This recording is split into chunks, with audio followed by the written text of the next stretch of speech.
Hello and welcome. As you can tell by the title, I'm the Obsessed Movie Man, O.M.M. And today, we're going to discuss the Halloween franchise.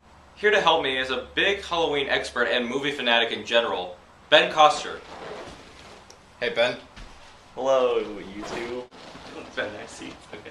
They are indeed nice seats. What can you tell us about Halloween in general? Well, the original, especially like the whole series, re-evolutionized the way horror movies were made ever since then. And nothing has really topped it ever since. Nothing really, actually. It's come close, but nothing has actually topped it. And do you actually think that Halloween needed a sequel or any movies to follow? I actually think that it best works as a standalone piece. The original Halloween was made on a $300,000 movie budget by director John Carpenter. He and his girlfriend she produced, Deborah Hill, and it was financed by Irwin Blondes, and it was, another producer was Mustafa Akkad, who went on to produce all 8 of the movies. I remember him. That's when he died, that's when they came up with the idea to remake it. Right.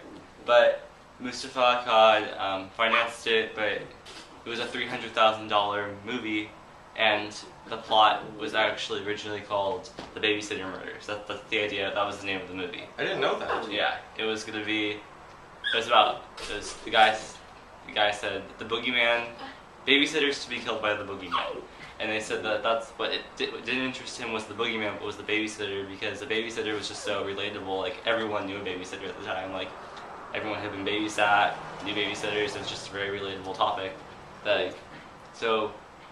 But then John Carpenter, who was thought to direct, he took it and put it on Halloween night, and then he wrote the script. Deborah Hill kind of came in and did the dialogue for the girls, and then they went out and casted people. And since it was so low budget, they just started casting. They casted Jamie Lee Curtis. It was her first movie role ever. And her mother was the Scream Queen. Janet Leigh, who was this Psycho. In Psycho. And they also hired P.J. Souls, who also starred in Carrie. Donald Pleasance was the big star that they hired. He only actually was there for 5 days of the shooting, for all I think it was 20 minutes of his screen time that he's in there. So they got him his own little trailer. It's but director John Carpenter, who was still a USC film student, didn't expect anything to come of this. He just thought, okay, well, I'll make it, and if it doesn't work out, I'll just put it on my resume, as a movie I made. But they released it, in college towns, and, instead of, a movie coming out, in a bunch of theaters at one time, it came out a few theaters and grew, so it was kind of the opposite. And that's why, and it just became popular, word of mouth, and it freaked people out. It was something that they had never seen before because it was just so real. A man escapes from Lunatic Asylum. Insane Asylum, and essentially goes back to his hometown, Michael Myers, to go back to his hometown, his home, and meanwhile finds people he stalks and somewhat relates to.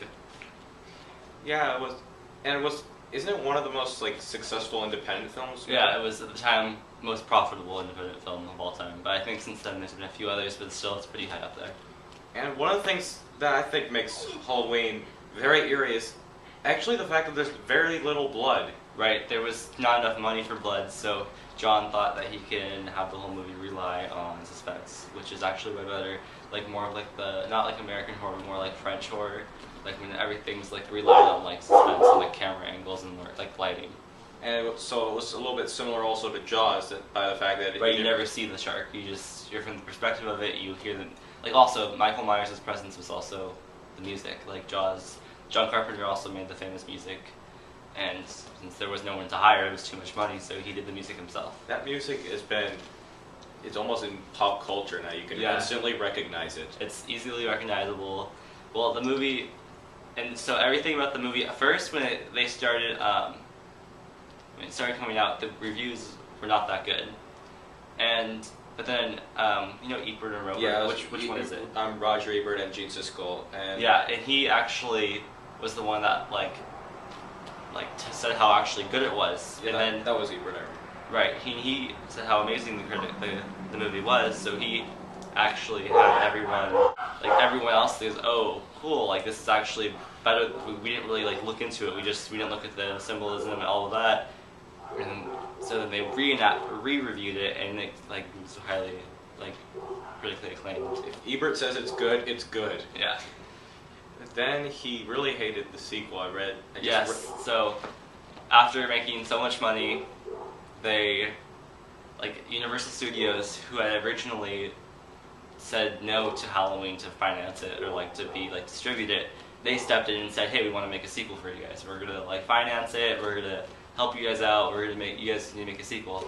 It's a trap. Yes. So John Carpenter did not want to direct because he wasn't a fan of sequels. And Deborah Hill even said people had asked if they had set it up for a sequel when actually they had not set it up because it was just supposed to be in one movie. So John Carpenter agreed to, him and Deborah Hill agreed to produce it, while John also agreed to write the script. But I think that's when like the series almost actually died in a way. What really changed the whole like look of the first movie was that the fact that they changed the relationship between Laurie Strode and Michael Myers. He needed a way to keep the story going. Like he couldn't just redo the first movie again.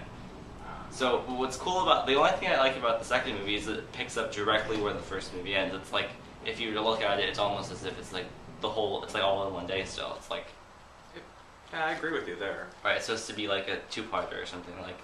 So, but John Carpenter, he couldn't think of anything else, so he decided to say that Laurie Strode and Michael Myers were brother and sister. And that Michael Myers, after he was sent to insane asylum, him and Laurie's parents somehow died, and Laurie was taken up for adoption. So that was what kind of killed it, because it wasn't as scary anymore. Like, it wasn't like man stalks babysitter and just kills her for no reason. That's what, like, the whole like no reason thing made it awesome. Like, but then having a reason for why he kills was kind of like, oh, he's just out to kill his family. It's just sort of like a standard revenge plot. Right, like he killed his first sister, now he's going to kill the second. But like, I think was scarier was, okay, he killed his sister, now he's just out to kill people. Like he's not really has a motive to who he wants to kill. He just wants to kill people.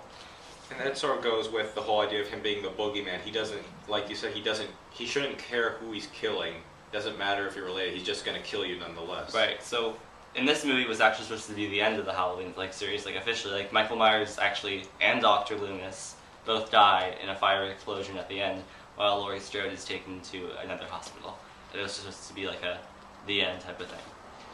So, another thing that I didn't really like there was something I didn't like about Halloween 2. The supporting characters didn't seem as relatable as the first ones. The first movies, there was like 3 main characters that you can relate to. They all had a lot of screen time, and you got to know them. With Halloween 2, I said Michael kills about 3 or 4 people on Halloween. But in Halloween 2, he kills around I think 10. Or 11, or actually I think it's 12 or something. And there's blood in this one. There's blood, there's gore. It's not as scary. It's just I don't know, and sometimes I remember I watched it again, one of the characters only has one scene, and then the next time you see him he's already dead, so it's kind of that was one waste of an actor.